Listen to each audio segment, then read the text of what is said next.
Graça e paz, irmãos, em nome de Jesus Cristo. No último bloco nós paramos em Esmirna e agora vamos começar em Pérgamo, tratando das 7 cartas às 7 igrejas do Apocalipse. Pérgamo, essa corresponde do 7º ao 10º século. Entendam isso. Esta carta endereçada à igreja de Pérgamo corresponde à igreja que viveu entre o 7º até o 10º século depois de Cristo.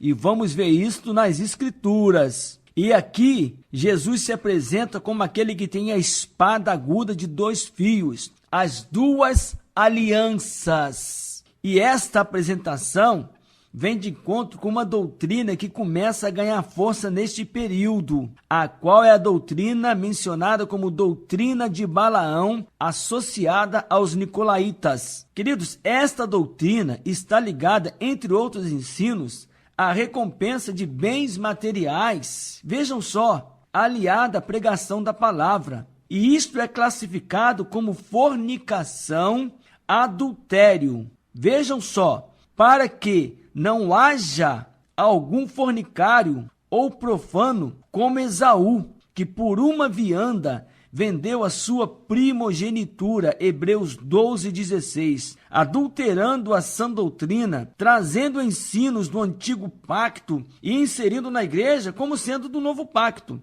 Veja o que Jesus diz: e ninguém deita vinho novo em odres velhos, de outra sorte, o vinho novo rompe os odres e entorna-se o vinho, e os odres estragam-se. O vinho novo deve ser deitado em odres novos. Marcos 22:22. Agora nós vamos ver que, historicamente, foi neste período em que a falsa igreja começou oficialmente com a cobrança dos dízimos. A cobrança dos dízimos. Porque está falando de Balaão. Balaão é aquele que queria uma recompensa financeira para profetizar acerca de Israel. Ou seja, e aqui no 8º século, quando se institui a doutrina de Balaão, quando a igreja de Pérgamo é mencionada como tendo a doutrina de Balaão, ela está mencionando justamente o período secular onde a igreja começou novamente com a prática da cobrança dos dízimos. Presta atenção. E historicamente foi nesse período em que a falsa igreja começou oficialmente com a cobrança dos dízimos, 8º século. Veja o que diz a história secular. Presta atenção. O poder civil haveria de apoiar, cerca de 2 séculos mais tarde, sob Carlos Magno, a legislação eclesiástica, confirmando com uma sanção civil. Com efeito, a lei capitular dita de Heristal, em 779, manda aos cidadãos franceses pagar o dízimo à igreja, ficando o bispo encarregado de o administrar. Os contraventores sofreriam a sanção imposta aos infratores das leis civis, ou seja, provavelmente a multa de 60 soldos. Em 780 e 801, a ordem foi reiterada. Nos séculos seguintes, encontram-se numerosos documentos eclesiásticos e civis das diversas regiões da Europa que visam regulamentar a praxe dos dízimos e estipulam qual deve ser, queridos, inserir ensinos do Velho Testamento no Novo Testamento, como Velho Testamento, é adulterar a palavra de Deus, é ultrajar a graça no sangue de Jesus. E por isso essa apresentação, espada de 2 fios, ou seja, eu sou o que tenho a espada de 2 fios, as 2 alianças, e sei como deve ser usada, pois eles a estavam usando para benefício próprio. Devido aos ensinos de Balaão, se estabeleceu o trono de Satanás, o qual começa a reinar com a força desta doutrina, ou seja, a riqueza que traz o poder, o dinheiro, a cobrança dos dízimos. Essa história que eu li para vocês aqui, esse relato da história, é um relato da história que você pode encontrar na Wikipédia. Oficialmente, quando se começou a prática de introduzir na igreja novamente a cobrança dos dízimos. A igreja andou 8 séculos sem cobrar dízimos. Só que a partir do século 8º, começou novamente com essa cobrança. Maravilhosamente, a igreja de Pérgamo, que é a igreja do 8º século, ela é mencionada como a igreja que tem a doutrina de Balaão, ou seja, a igreja que ganha para anunciar as profecias de nosso Senhor. Porém, a verdadeira igreja não se dobra diante desses ensinos, não nega o nome de Jesus e nem a fé, e continuam pagando com a vida, irmãos. E terminando esta carta, se faz novamente menção à espada da minha boca. Também aqui está a recompensa para aqueles que não prostituem a palavra, não adulteram ao pão. Vejam bem, presta atenção nessa palavra. Ao que vencer, eu darei a comer do maná escondido, e dar-lhe-ei uma pedra branca, e na pedra um novo nome escrito, o qual ninguém conhece, senão aquele que o recebe. Apocalipse 2,17. Isso significa o quê? Um novo corpo e um novo nome. Por quê? Veja o que nós vamos ler agora. Vós também, como pedras vivas, sois edificado casa espiritual e sacerdócio santo, para oferecer sacrifícios espirituais agradáveis a Deus por Jesus Cristo. 1 Pedro 2,5. Ou seja, uma pedrinha branca com um novo nome, um novo corpo, porque nós somos pedras vivas, e um novo nome. Meus queridos, em Pérgamo, preste atenção, pastores, começou a cobrança dos dízimos. E a cobrança, a volta da cobrança dos dízimos, não passou desapercebida nas Escrituras. E eu quero alertar vocês uma coisa. Esta prática de cobrar dízimos é mencionada nas Escrituras como prática ou doutrina de Balaão. E vocês sabem que Balaão morreu perdido por causa desta prática. Então eu gostaria de pedir a vocês que vocês analisassem. Pega as 7 cartas, como nós estamos fazendo, porque nós dizemos que ela se refere à igreja dos últimos 2 milênios e que cada carta corresponde a um período de 333 anos. Então você pega as cartas, como nós estamos fazendo, e analisa ela paralelamente com a história secular. E você vai ver que nós estamos dizendo a verdade, porque não falamos de nós mesmos, mas falamos na total dependência do Espírito Santo de Deus, porque sem ele é claro que nós não poderíamos revelar tais coisas. Fica claro também que não dá para revelar tudo, porque senão fica muito longo. Qualquer dúvida, vocês poderão tirar pessoalmente, por e-mail, fiquem à vontade.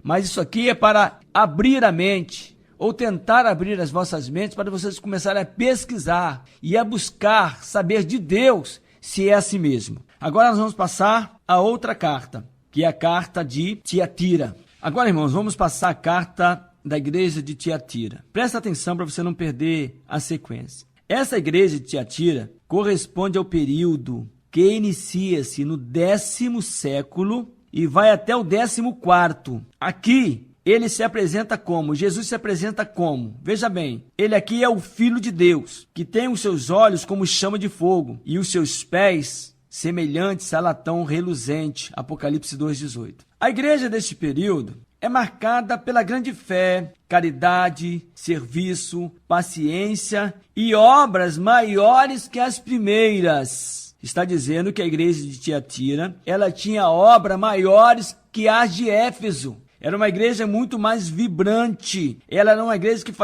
tinha muita fé, muita caridade, muito serviço, muita paciência. Por isso ela é colocada que ela tinha obras maiores que a igreja de Éfeso. Entretanto, nos dias de Tiatira, é mencionado um principado chamado Jezabel. A igreja anterior a esta, que foi a de Pérgamo, havia, não todos, sido influenciados pela doutrina de Balaão. E esses ensinos doutrinários aparecem influenciando negativamente agora a igreja de Tiatira. E neste tempo se torna forte a pior de todas as doutrinas contrárias à sã doutrina, a qual é classificada como a doutrina de Jezabel. Veja só isso, queridos. A doutrina de Jezabel, onde se conhece as profundezas de Satanás. A doutrina de Jezabel sendo introduzida na igreja. A igreja sendo introduzida a doutrina de Jezabel, onde se conhece as profundezas de Satanás. Olha com o que a igreja foi se meter. Olha com o que a igreja está se metendo. A Escritura está dizendo que dentro da igreja começou e não parou de ser introduzida a doutrina de Jezabel, onde se conhece as profundezas de Satanás. O texto diz que ainda que Tiatira fosse uma igreja vibrante, cometia um grande e grave erro, o qual era tolerar tolerar os ensinos de Jezabel, onde se conhece as profundezas de Satanás. E qual o ponto forte dessa doutrina de Jezabel que estava sendo ensinado? Qual é o ponto forte da doutrina de Jezabel? Era a doutrina dos construtores. Como assim? A doutrina dos construtores. Lembra que Jesus disse? A pedra que os edificadores, que os construtores rejeitaram, essa foi posta como a principal pedra de esquina. Qual é a doutrina dos construtores? De que está falando? Está falando da maçonaria, dos maçons. Veja bem que a Bíblia já cita os maçons, pois um dos ídolos fortes que Jezabel introduziu em Israel foi o culto a Zera. A Zera, ele é conhecido como poste-ídolo, facilmente visto hoje, por exemplo, na Praça São Pedro, lá no Vaticano, tem um poste-ídolo, conhecido hoje como obelisco. E isso é facilmente visto não só no Vaticano, como em todo o mundo, ou seja, o obelisco. Presta atenção nesse texto. Agora, pois, manda reunir-se a mim todo Israel no Monte Carmelo, como também os 450 profetas de Baal e os 400 profetas de Azera, que comem na mesa de Jezabel. 1 Reis 18:19. E também Baal. Veja só, Azera, um ídolo introduzido por Jezabel, e também Baal. O nome Baal significa Senhor, sem muita identificação de quem é este Senhor. Por isso Jesus diz, o Senhor. Nem todo o que me diz, Senhor, Senhor, entrará no reino dos céus, mas aquele que faz a vontade do meu Pai que está nos céus. Então, tem muita gente chamando Jesus de Senhor, Yeshua de Senhor, mas você tem que ter certeza se é realmente o Filho do Deus vivo que você está chamando de Senhor ou está fazendo uma referência a Baal, porque o culto a Baal e o culto a Azera foi introduzido na igreja a partir da igreja de Tiatira. Esse texto que nós lemos está em Mateus 7:21. Outra face da doutrina de Jezabel era de tomar posse dos que tinham por herança o direito da vinha, da nova aliança. Primeiramente, eles tentam negociar com os proprietários da vinha, a igreja verdadeira. E como não conseguem, procuram matá-los. É sabido historicamente que os maçons adoram ao poste ídolo, Azera, e que espalharam monumentos a este Deus em todo o mundo, isto é, os obeliscos. Como foi visto em Pérgamo, a doutrina de Balaão está agora mais forte, pois com a instituição oficial do dízimo agora em Tiatira, já vemos o efeito disto, que são os sacerdotes sentados à mesa de Jezabel e sendo sustentado com o dinheiro do povo. Os dízimos, modelo sacerdotal do antigo pacto, porque ultraja a graça no sangue do nosso Senhor e Salvador Jesus Cristo. Veja que as profundezas de Satanás é indicado como culto a Baal e Azera, poste-ídolo, praticado pelos maçons. Também estes maçons são conhecidos como os construtores de templo. Vejam só o que diz a Wikipédia, uma enciclopédia secular. A origem mais aceita, segundo a maioria dos historiadores, é que a maçonaria moderna descende dos antigos construtores de igrejas e catedrais, corporações formadas sob a influência da igreja da Idade Média. E Wikipédia. Veja bem, Idade Média, ela começou no século V e foi até o século XV. Veja bem, Idade Média é um período que iniciou no século V e foi até o século XV, ou seja, começou no tempo de Esmirna. E, maravilhosamente, a primeira sinagoga foi erguida justamente nos dias de Esmirna, ou seja, mais uma vez, a história secular comprovando a veracidade bíblica a respeito dessas cartas. O que confere com a Bíblia. Vejam bem, depois de Cristo, um dos primeiros e mais importantes templos que foram construídos foi lá no IV século, no período da igreja de Esmirna. E aqui em Tiatira começa a preparação para que essas construções não parem mais. Construções essas combatidas até a morte pela verdadeira igreja, tendo como um dos primeiros exemplos Estevão. Lembro de Estevão? Antes de falar de Estevão, eu quero voltar lá quando Jezabel tentou negociar com Nabote. Aliás, Jezabel não, Acabe tentou negociar com Nabote a compra da sua propriedade, da sua vinha. Primeiro é assim, primeiro a falsa igreja, ela tenta negociar com as pessoas, tenta te comprar, na realidade é isso. Só que Nabote, ele era proprietário da vinha, e aquela vinha simbolizava o sangue de Jesus Cristo, o novo pacto na nova aliança. E Nabote prefigurava Cristo, prefigurava a igreja, e diz, não, eu não vendo, eu não negocio com o sangue de Jesus, eu não negocio com esta vinha de maneira nenhuma. Como a igreja verdadeira não aceita negociar um novo pacto, como a igreja verdadeira não aceita negócios com o sangue de Jesus, o que acontece com os que não aceitam negócio? Eles são perseguidos e são mortos. Por isso a Igreja Católica, que detém, entre outros, a doutrina de Jezabel, ela mandou matar, sim, aqueles que não negociaram a vinha, aqueles que não negociaram o sangue de Jesus. Então, até hoje, a igreja está sendo perseguida, a verdadeira igreja, porque ela não negocia. Queridos, não se negocia com a igreja de Jesus. Agora eu quero voltar e mostrar a atitude de Estevão, um dos motivos pelos quais Estevão morreu. Olha, isso está em Atos capítulo 7. Diz assim: palavras de Estevão, um homem cheio do Espírito Santo. Mas o Altíssimo não habita em templos feitos por mãos de homens. Eu vou ler de novo. Mas o Altíssimo não habita em templos feitos por mãos de homens. Eu vou ler de novo. Mas o Altíssimo não habita em templos feitos por mãos de homens. Como diz o profeta, o céu é o meu trono e a terra é estrado dos meus pés. Que casa me edificarei, diz o Senhor? Ou qual é o lugar do meu repouso? Atos 7, 48 e 49, você pode conferir. O Senhor adverte fortemente aos de Tiatira para que se arrependam, pois do contrário, eles viriam a padecer juntamente com seus filhos, os quais seriam influenciados por essa doutrina diabólica, que é a doutrina de Jezabel, a doutrina dos construtores. Já no final da carta a esta igreja, o Senhor mostra que apenas um restante apenas não se contaminou com esta maléfica doutrina e faz uma promessa a estes. Veja, e ao que vencer e guardar até o fim as minhas obras, eu lhe darei poder sobre as nações, e com vara de ferro as regerá, e serão quebradas como vasos de oleiro, como também recebi de meu Pai, e dar-lhe-ei a estrela da manhã. Apocalipse 2, 26 e 28. Queridos, a doutrina de Jezabel tem como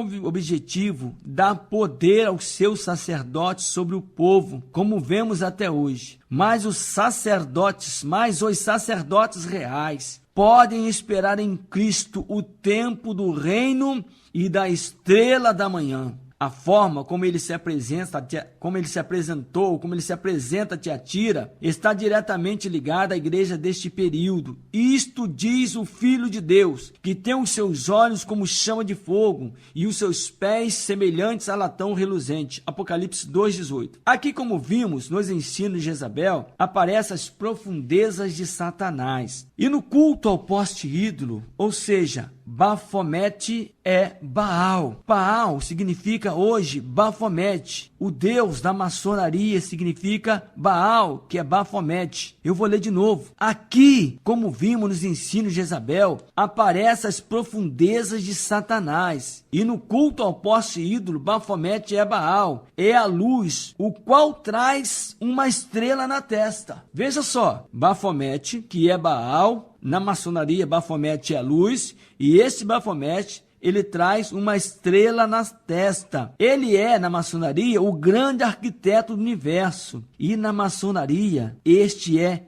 Lúcifer, ou seja, eles tentam colocar Lúcifer no lugar de Deus, no lugar do Filho de Deus. Por isso é que Jesus diz, o Filho de Deus e a estrela da manhã. Olha só, a doutrina dos construtores de templo é a doutrina de Jezabel. Por isso Bafomete tem a estrela na testa, mas a verdadeira estrela da manhã é Jesus Cristo, o Filho do Deus vivo, porque nele foram criadas todas as coisas que há nos céus e na terra, visíveis e invisíveis, sejam tronos, sejam dominações, sejam principados, sejam potestades, tudo foi criado por ele e para ele. Ele é antes de todas as coisas e todas as coisas subsistem por ele. Colossenses 1, versículos 16 e 17. Outra expressão lá em Apocalipse diz assim, com relação à igreja de Tiatira: olhos como chama de fogo. Isto nos faz lembrar, sabe o quê? O profeta Elias, lá no Carmelo, contra os profetas de Baal e Azera. E não podia ser diferente, né? Porque fala da igreja que tem a doutrina de Jezabel. Então nós temos que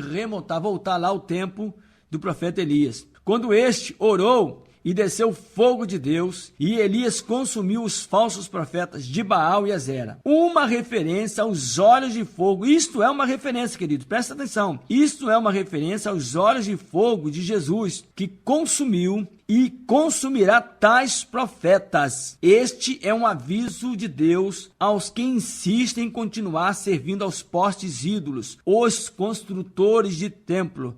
Lembra lá, quando Jesus diz, quando João teve a visão de Cristo? E os seus olhos são como chamas de fogo. Então, se você insiste em seguir a doutrina dos construtores, creio que você vai sofrer a mesma pena que sofreu os profetas de Azera e de Baal, que seguiam a doutrina de Jezabel. Se observarmos hoje, querido, nas estruturas dos templos, veremos que se assemelham às lojas maçônicas e aos outros símbolos da maçonaria. É muito fácil. Você pode olhar a maioria dos templos, eles são, principalmente os mais antigos, eles são idênticos às lojas maçônicas. Outra expressão diz assim: pés como latão reluzente, mostra a beleza dos pés de Cristo. Isto é uma referência aos restantes de Tiatira que não se contaminaram. Veja só, queridos, apesar de Tiatira ser aquela igreja vibrante, só houve um restante que não se contaminou. A maioria se contaminou. A maioria das pessoas aderiram às doutrinas dos construtores. A Escritura é muito clara em dizer que sobrou um restante que não se contaminou. Como está escrito: conformosos os pés dos que anunciam o evangelho da paz, dos que trazem alegres novas de boas coisas. Romanos 10, 15. Olha só, a igreja de Jesus, ela tem os pés lindos como latão reluzente, porque ela não se tranca dentro de uma estrutura religiosa,